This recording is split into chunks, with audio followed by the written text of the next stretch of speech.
ففروا إلى الله إني لكم منه نذير مبين.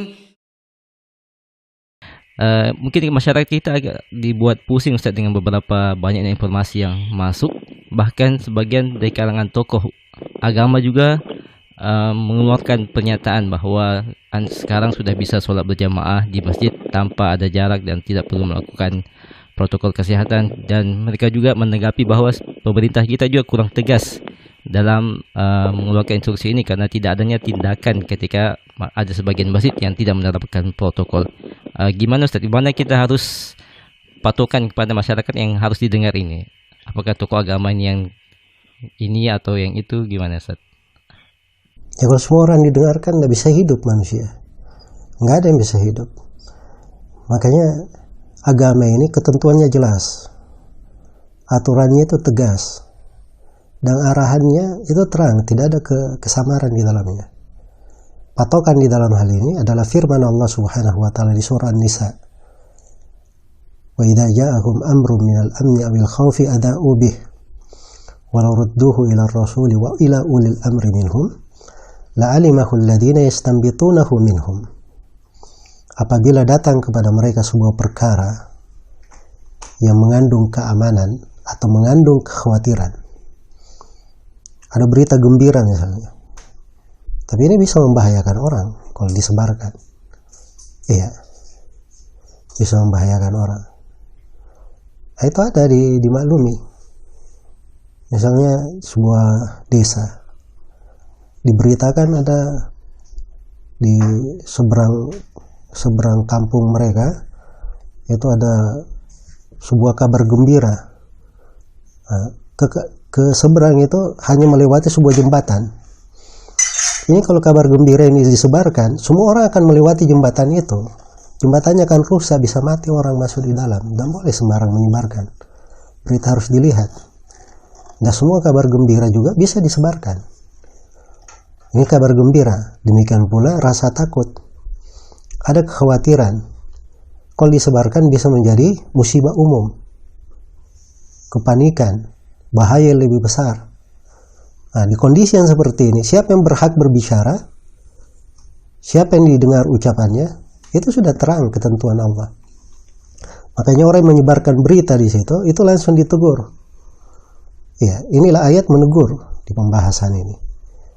Ini ayat kisahnya menakjubkan ya kalau kita lihat sebab nuzul ayat ini, sebab turunnya.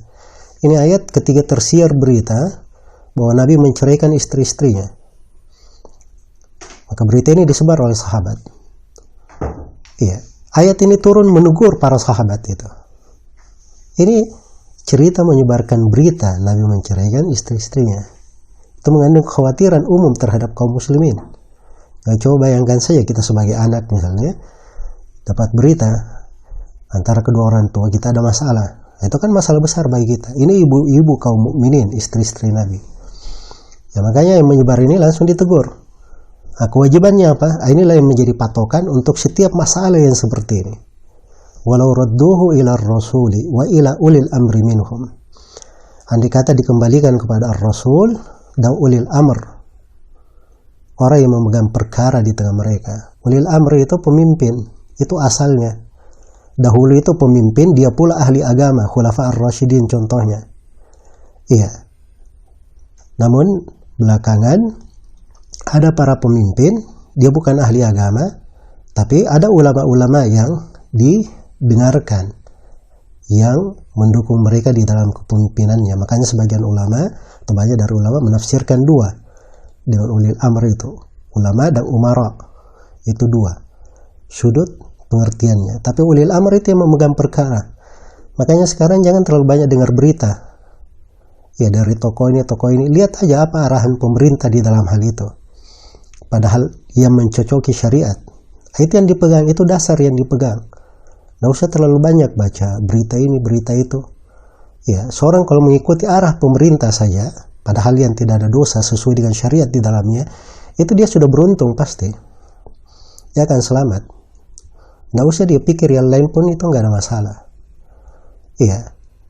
Apalagi kalau dikatakan dia tokoh masyarakat misalnya, tapi tidak ada ilmu agamanya, atau dikatakan tokoh agama, ya, tetapi ada pemahaman yang aneh-aneh. Kalau ada tokoh agama, kegemarannya mengkritik pemerintah, menjatuhkan pemerintah, berucap pedis ke pemerintah, nah itu alamat tidak sehat keyakinannya, dan itu bukan orang yang layak untuk didengarkan.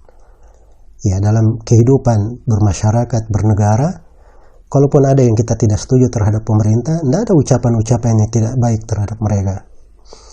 Tidak ada arahan untuk mendidik manusia, mengkritiki pemerintah dijadikan sebagai mainan.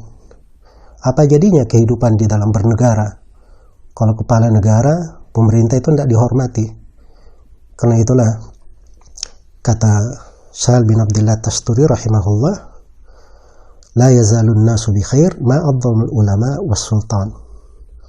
Manusia itu akan terus-menerus di atas kebaikan sepanjang mereka agungkan pemerintah dan ulamanya. Itu dua komponen harus dihormati. Iya.